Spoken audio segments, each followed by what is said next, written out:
So, in the previous video was stopped there only. So continue. Let us continue here.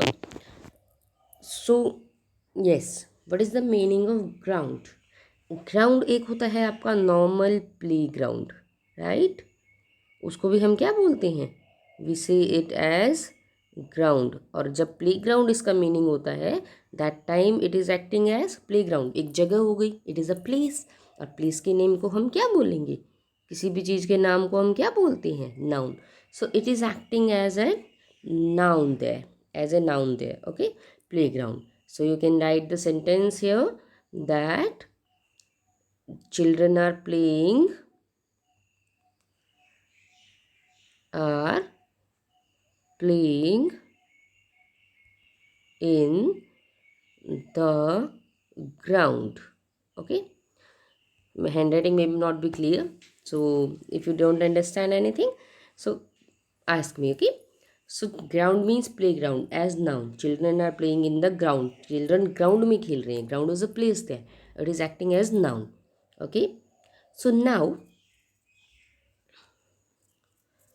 what is the meaning of ground as verb that you have studied in this chapter?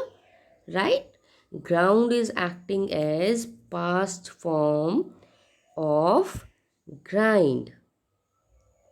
Past of grind. Okay? And grind का मतलब क्या होता है? To mash. किसी चीज़ को पीसना. ठीक है? और पीसना क्या है? किसी चीज़ को हम मैश करते हैं अपने हाथों से, को यूज़ करते हैं. That work we are doing, right?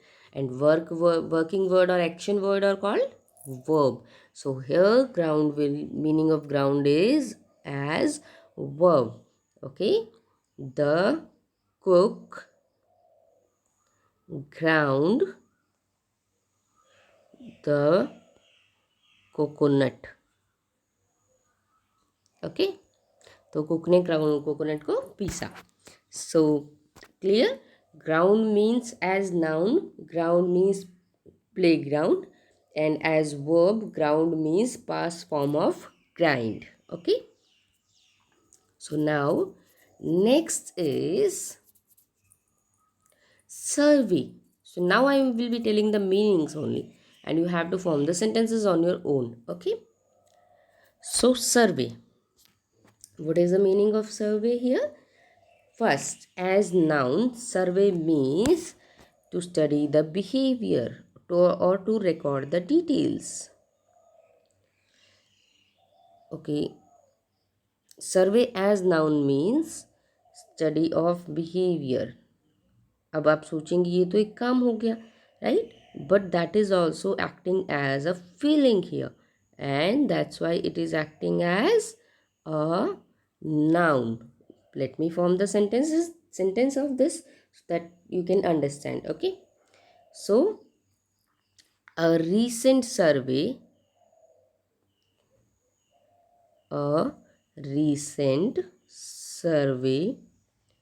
found that many people are Covid positive. अभी कोविड चल रहा है ना, तो that's why I have written Covid positive. Okay, so see here a recent survey. किससे पता चला? रीसेंट सर्वे से. ठीक है, सो रीसेंट सर्वे यहाँ पे हमारा किसका काम कर रहा है? नाउन का काम कर रहा है. ठीक है, फाउंड यहाँ पे हमारी वर्ब है, फाइंड का पास्ट फॉर्म. ठीक है, सो नाउन के बाद जो नाउन को एक्सप्लेन करने के लिए यूज़ की जाती है, दैट इज़ वर्ब. नाउन को पूरे सेंटेंस से जोड़ने के लिए. ठीक है, so a recent survey found that many people are Covid positive. तो एक रीसेंट सर्वे से पता चला, ठीक है, कि बहुत सारे लोग कोविड पॉजिटिव हैं. तो ये स्टडी ऑफ बिहेवियर, सर्वे किया गया यानी कि चेक किया गया, एग्जामिन किया गया. ठीक है, अब इसी को हम क्या करेंगे? एज वर्ब यूज़ करके दिखाएंगे. ठीक है, एज वर्ब में क्या हो जाएगा आपका? इसका मीनिंग होता है टू चेक. ठीक है, चेक करना.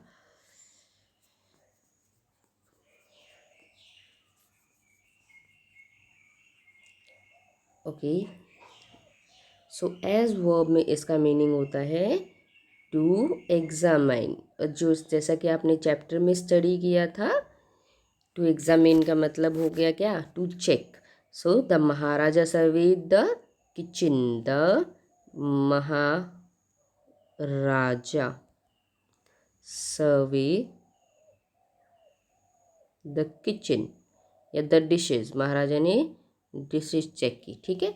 सो my handwriting is not that bad, it is coming in phone only. So yes, the Maharaja survey the dishes, Maharaja ने डिशेज को सर्वे किया, चेक किया. ठीक है.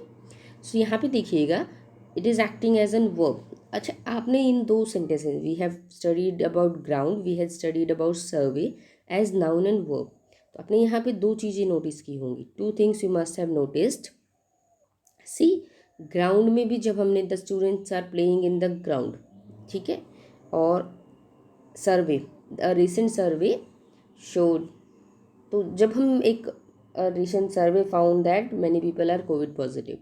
सो वहाँ पे देखिए, जब हम सेंटेंसेस, इन दो सेंटेंसेस से आपको क्लियर हो गया होगा कि नाउन वर्ड जो होता है, ठीक है, अगर आप सिंपल सेंटेंस राइट कर रहे हैं, सिंपल मीन्स कोई नेगेटिव नहीं है, कोई इंटेरोगेटिव नहीं है, कोई कंजक्शन सेंटेंस नहीं है, कोई किसी को वर्ड से दो सेंटेंसेस को जोड़ा नहीं गया है आपस में, सिंगल सेंटेंस है, सिंपल, तो उसको हम क्या करते हैं, उसमें नाउन हमेशा क्या होता है, या तो सेंटेंस के स्टार्टिंग में यूज़ होता है या तो सेंटेंस के एंड में यूज़ होता है. ठीक है, क्लियर. या तो सेंटेंस के बिल्कुल स्टार्टिंग में मिलेगा आपको, या एंड सेंटेंस के एंड में, बिकॉज नाउन जो होता है it always act as an subject, as a subject और as an object. Okay. So इसलिए या तो काम को करने वाला होता है या जिस पे काम का इफेक्ट पड़ता है, तो इसलिए it will be use at the starting और एट द एंड. और वर्ब जो होती है वो नाउन के बाद यूज़ की जाती है, यानी सब्जेक्ट के बाद, स्टार्टिंग में सब्जेक्ट जो होता है उसके बाद वर्ब को हम यूज़ करते हैं. ठीक है. सो दो जो चीज़ें आपको क्लियर है. So now let me tell only the meanings. Okay, remaining sentences you have to form and tell me in the comment box now only. Okay. So yes, scrap का meaning होता है as a noun a piece of something, किसी चीज़ का टुकड़ा, like vegetable scraps. Okay, a piece of something. and ये तो हो गया as noun. okay, and as verb scrap का मीनिंग क्या होता है हमारा, टू ब्रेक अप और टीयर अप, किसी चीज़ को तोड़ देना. ठीक है, ब्रेक अप और tear up, this is acting as a verb, किसी चीज़ को तोड़ देना. Just scrap away, go away. Okay, yes, just scrap the book बोलते हैं हम, बुक को फाड़ दो, बहुत सारे बच्चे बोलते हैं ना. So that is called as a verb. Okay. So next is, hope it is clear. Next is sternly. अब now sternly जो होता है वो एज नाउन, इसका वर्ड होता है stern. ओके, sternly जो वर्ड होता है कंप्लीटली हम इसको नाउन की तरह यूज़ नहीं करते. sternly का वर्ड होता है stern, जो कि हमारा नाउन की तरह यूज़ होता है. stern का मतलब होता है very strict. You can say that the person is, Ram's brother is stern, Ram's brother is stubborn. Okay, और sternly as an adverb use होता है यहाँ पे. तो adverb क्या होती हैं, जो adjective word के बारे में बताएं, like he is behaving sternly today, तो उसका behavior बताया हमने, एक्सप्लेन किया नाउन के बारे में, बिहेवियर के बारे में. बिहेवियर हो गया किसी का स्वभाव, स्वभाव जो नाउन के बारे में बता रहा है, राइट, एडजेक्टिव, और उसके बारे में जो बताए वो एडवर्ब. ठीक है. सो यहाँ पे आप ज़्यादा डीपली नहीं जाएंगे एडवर्ब पे, बस इतना याद रखिए, स्टर्नली का सेकंड मीनिंग होता है इन अ स्ट्रिक्ट वे. ठीक है, वे. स्टर्न का एक तो हो गया आपका sentence, Ram is stern. Okay, और एक हो गया आपका Ram is found to be a stern boy, stern. Okay, एक एन एडजेक्टिव यूज होता है और एक एडवर्ब यूज होता है, ठीक है, और एक नाउन भी यूज होता है इसका वर्ड।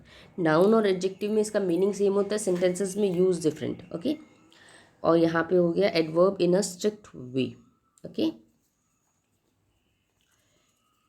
सो नेक्स्ट इज, आपको ये मीनिंग्स आपकी बुक में राइट करना है। Okay, next but last is tempting. Tempting का एक होता है आपका मीनिंग अट्रैक्टिव,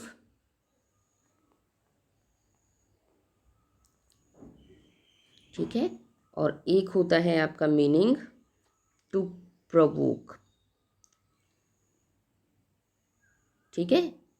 तो एक होता है अट्रैक्टिव, ठीक है, the that girl is very tempting, बहुत अट्रैक्टिव है वो, ठीक है। और एक होता है टू प्रोवोक, प्रोवोक करना मतलब किसी को उकसाना किसी काम के लिए, ठीक है।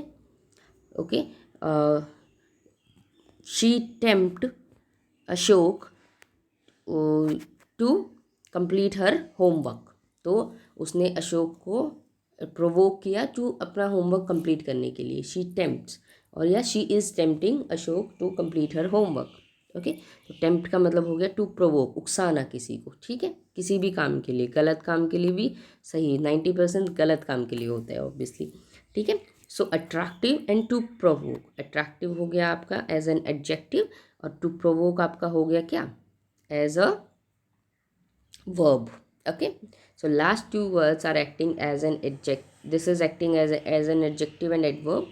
Okay, noun also, this acts as an this is adjective and this is adverb, sorry, verb। Okay, so no need to understand this, just see to the two meanings, that is attractive and to provoke। okay, सो अगर आपको इन 5 words के meanings में कोई भी doubt है या sentence में use करना नहीं आ रहा है, you can ask me. Okay, you can ask me in the comment box. In fact, tomorrow I'll be taking your, I'm going to take your doubt clearing session, so you can ask me that time. Okay, also, so now you have to form scrap sentences by the meaning of word scrap, two sentences, both as noun and both noun and verb है। Okay, scrap, scrap का meaning क्या था हमारा, a small piece of something as noun, और as verb क्या था, to break up और tear up.